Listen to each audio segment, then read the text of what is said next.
Story 1. The Shadow in Quincy. The autumn leaves in Quincy, California, burned with hues of crimson and gold, casting a mesmerizing glow over the rolling hills. My family's vacation home, a sprawling 2-acre retreat nestled deep in the woods, had always been a sanctuary, a place where childhood memories were forged in the crackle of bonfires and the laughter of siblings.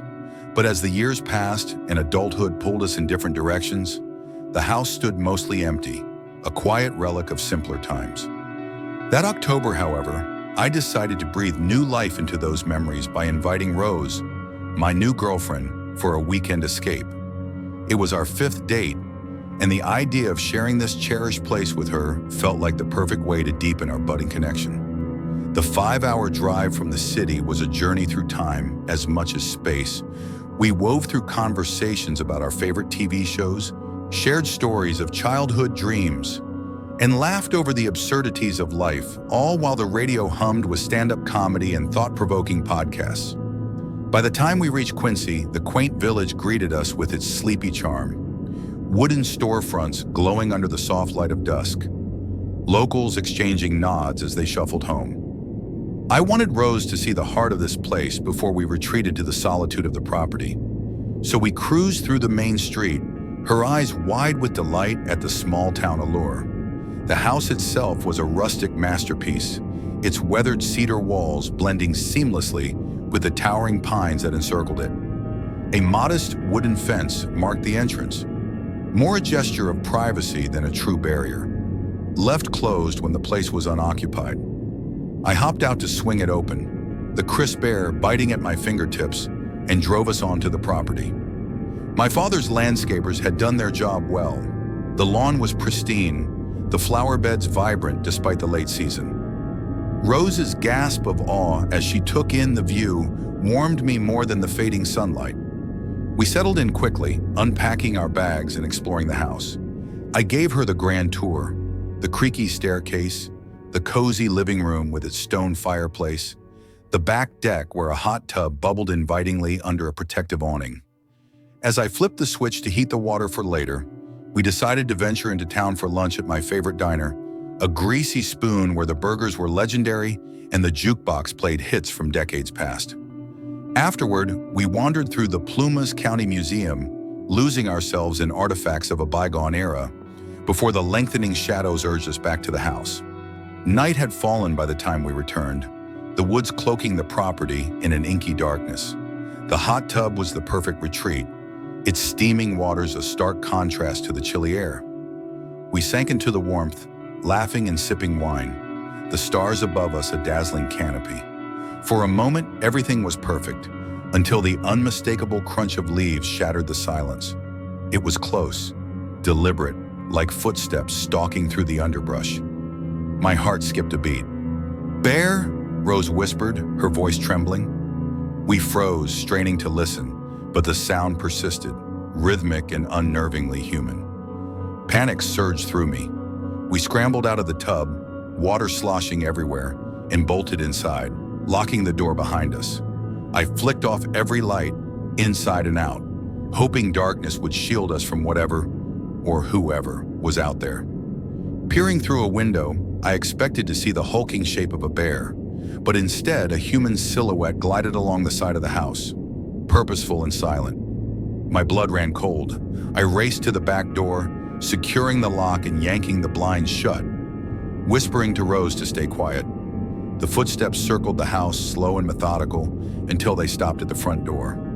A heavy silence hung in the air, broken by a sharp knock. "It's the police!" a voice bellowed, deep and authoritative. Confusion clouded my mind. Police? Here?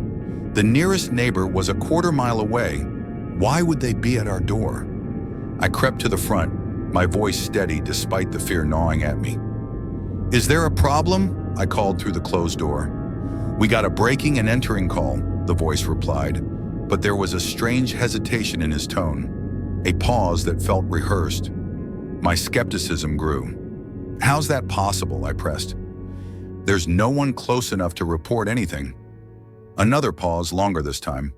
"Just open the door, sir," he said, his voice tighter now, less convincing. I stole a glance through the window, tilting the blind just enough to see the driveway. Twilight cast a dim glow, but there was no police cruiser, no flashing lights, nothing to corroborate his claim. My gut screamed that this wasn't right. "I don't see a cop car," I called out, my tone firm. "I'm not opening the door." Rose's eyes were wide with fear, her hand gripping mine tightly. The man knocked again, harder this time, but said nothing. Minutes passed, each one stretching into eternity, until the sound of heavy footsteps retreating broke the tension. I peeked out again, but the figure was gone, swallowed by the woods. We didn't sleep much that night, barricading ourselves in the bedroom with my father's shotgun close at hand. The next day, we tried to salvage the trip with a hike in Plumas National Forest, a meal at a local diner, and a movie at the small theater in town. But the unease lingered, a shadow over every moment.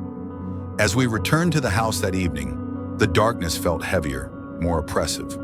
I pulled the car onto the property, the headlights cutting through the gloom, when Rose's scream pierced the air. "Oh my God!" she cried, pointing at a figure sprinting from the house toward the woods, vanishing into the night. My heart pounded as I slammed on the brakes. "Stay calm," I told her, though my own fear was clawing at me. We rushed inside, locking every door and window, my hands shaking as I checked the house for signs of intrusion. Nothing was out of place, but the violation of our sanctuary was palpable. We packed our bags, ready to leave at dawn, and retreated to the bedroom, the shotgun within reach. Around midnight, a new sound jolted me awake, a faint, rhythmic scraping from outside, like metal against wood. It came in bursts, stopping and starting, each pause more unnerving than the last. I waited until it ceased, then crept to the window, my breath shallow.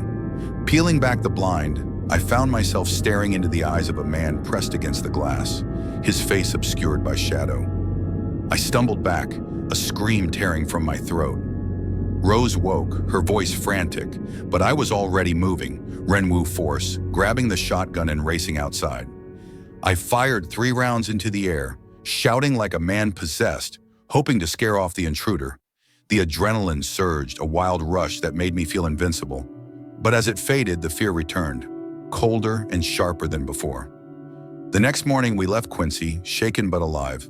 I filed a police report detailing every moment of the ordeal. My family has returned to the house since, but the memory of that weekend lingers, a reminder that even in the quiet of the woods, danger can lurk just beyond the trees. Story 2. The Imposter on the Midnight Road. The Colorado night was a vast, star-strewn canvas, the kind of darkness that swallowed the world beyond the headlights. I was driving through Tabernash, a speck of a town nestled in the Rockies, the clock ticking past 1 a.m. The road was empty, a winding ribbon of asphalt flanked by dense pines and jagged peaks. Exhaustion tugged at my eyelids, but I kept my speed steady at 55 miles per hour, cautious despite the desolate hour. You never knew where a speed trap might be hiding, and I prided myself on being a careful driver, one who'd never been pulled over in all my years behind the wheel. I stopped at a gas station, its fluorescent lights harsh against the night. The clerk barely looked up as I grabbed a bag of chips and a soda, the hum of the cooler the only sound in the empty store. Back on the road, the silence was almost meditative, until a sudden flash of red and white lights erupted in my rearview mirror. My stomach dropped. A police car? Here? I checked my speedometer, 57 miles per hour, barely over the limit. Annoyance flared as I eased onto the shoulder, the crunch of gravel under my tires loud in the stillness. The vehicle behind me pulled over too, its lights pulsing like a heartbeat. I waited, hands on the wheel, rehearsing my defense.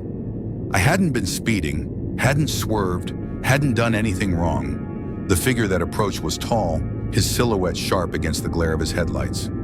I lowered my window, the cold mountain air rushing in, and he leaned down, his face half-shadowed. "License and registration," he said, his voice clipped, professional. I wasn't about to be intimidated.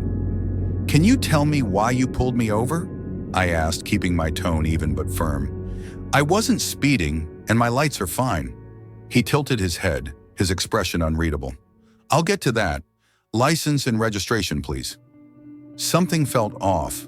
I studied him, taking in the details.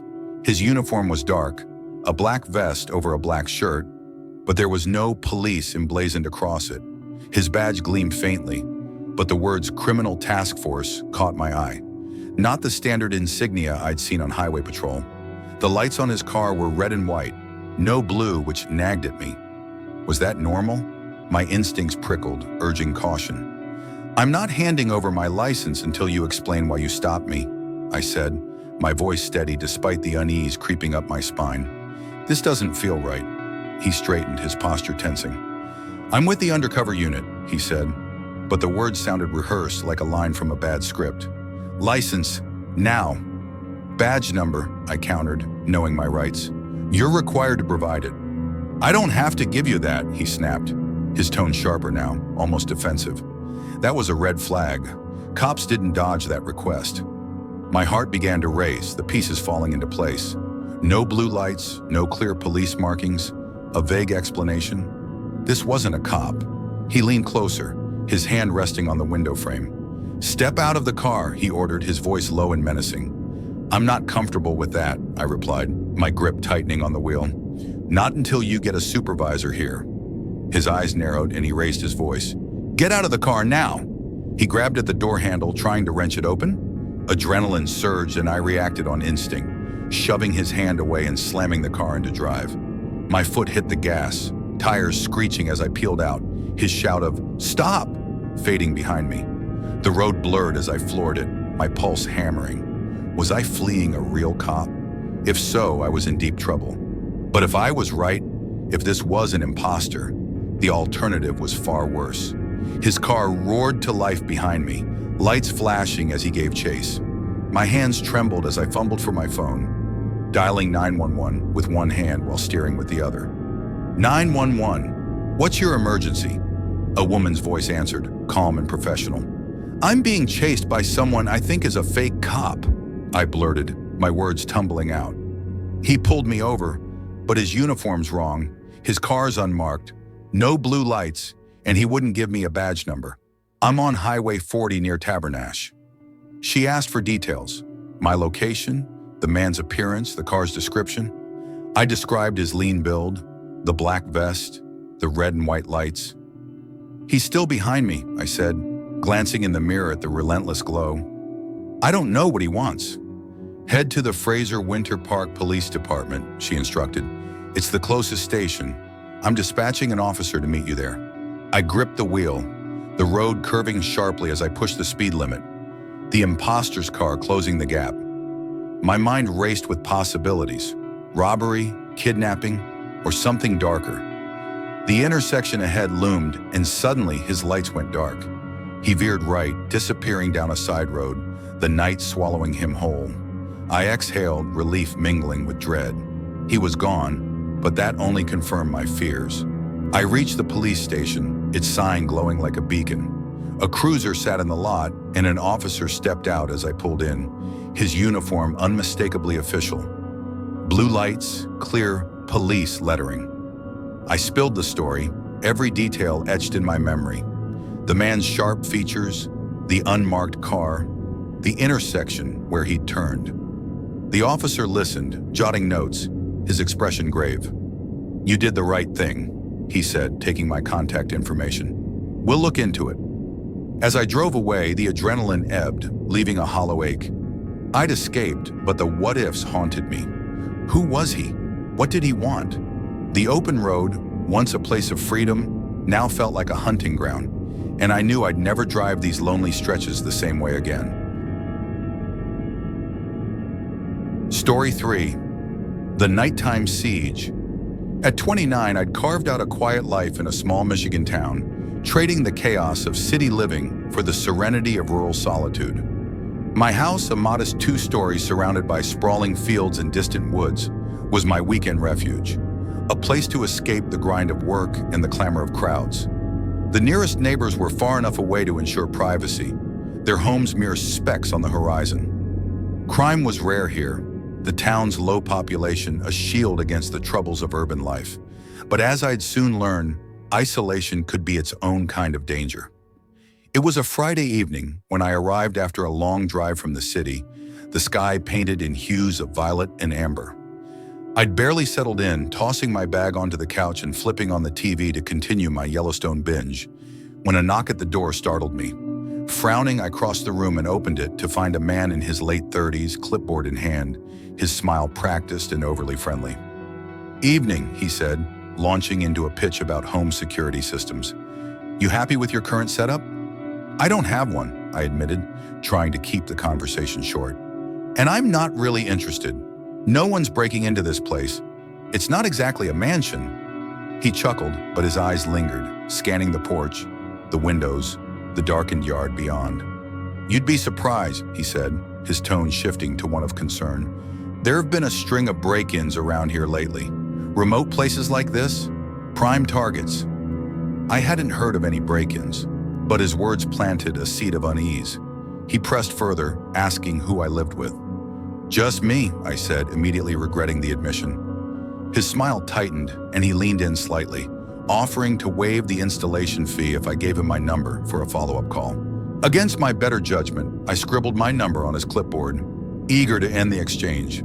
He thanked me and vanished into the dusk, leaving me with a vague sense of unease. I shook it off, returning to my show in the comfort of routine. Hours passed, the TV's glow casting flickering shadows across the room, until a sharp knock at the door jolted me upright. The clock read 11 p.m. Far too late for visitors, especially here.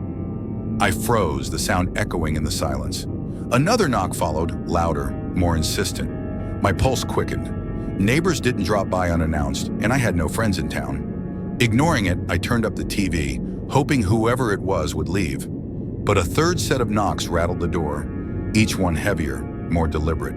Fear crept in, cold and unyielding. I crept to the door, my voice steady despite the tremor in my chest. "Who's there?" Silence. No answer, just the faint creak of the porch under someone's weight.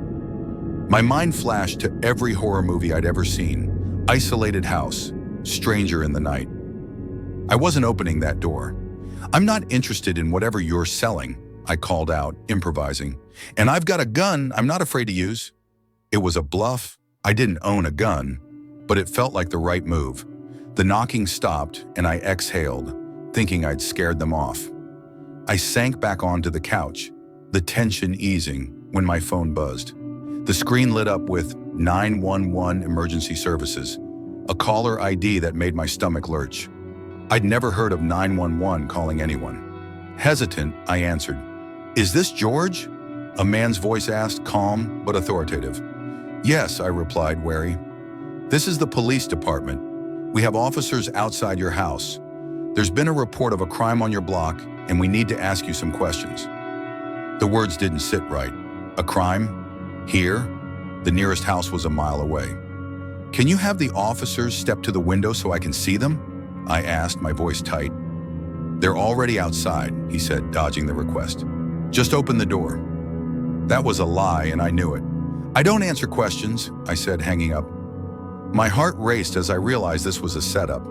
They called again, the same 911 ID flashing. I ignored it, switching my phone to Do Not Disturb. Then on impulse, I dialed 911 myself, needing to know if this was real. The operator answered promptly, her voice professional. "Is someone calling me from 911? I asked, explaining the knocks, the call, the eerie timing. "That's not us," she said firmly. "Lock your doors, grab something to defend yourself, and stay inside. I'm sending officers to your address." As she spoke, a new sound cut through the night, a faint jiggling at the back door, like someone testing the knob. My breath caught. Then came a louder noise, a heavy thud, as if someone was trying to force the door open. "They're trying to break in," I hissed into the phone, my voice shaking. Another thud, then a series of violent bangs, the door trembling under the assault. "They're here in 10 minutes, the operator said, but 10 minutes felt like a lifetime. I rushed to the back door, screaming, "You want to get blown away?" Another bluff, but it was all I had. A voice shouted back, "It's the police! Open up!" followed by another ram against the door. The back door was next to a window, and I risked a glance outside. What I saw froze my blood. Two figures in crude burlap masks, their eyes glinting through jagged holes, kicking at the door with ruthless intent. They weren't cops, they were predators. One caught my gaze, his head snapping toward me. I ducked, my phone still pressed to my ear, whispering to the operator what I'd seen. They must have realized I was on to them. The banging stopped, and I heard footsteps retreating, the darkness swallowing them. 5 minutes later, a knock at the front door announced the real police. I opened it to find 2 officers, their cruisers' blue and red lights flashing in the yard. They were professional, thorough. One searched the property, while the other took my statement, his expression grim as I described the masked men, the spoofed call, the security salesman who'd likely scoped my house. The cops stayed for nearly an hour, their presence a shield against the night. One cruiser lingered out front for hours, a silent guardian. The next day I visited my neighbors asking if the salesman had come to their doors. They shook their heads, no one else had been targeted. It was just me, the lone occupant of an isolated house. An easy mark for a crew sophisticated enough to spoof 911 calls and bold enough to attempt a break-in. I haven't opened my door to strangers since. The peace I sought in that quiet town now feels like a fragile illusion, shattered by the realization that danger doesn't need a city to find you. It can come knocking, uninvited, in the dead of night.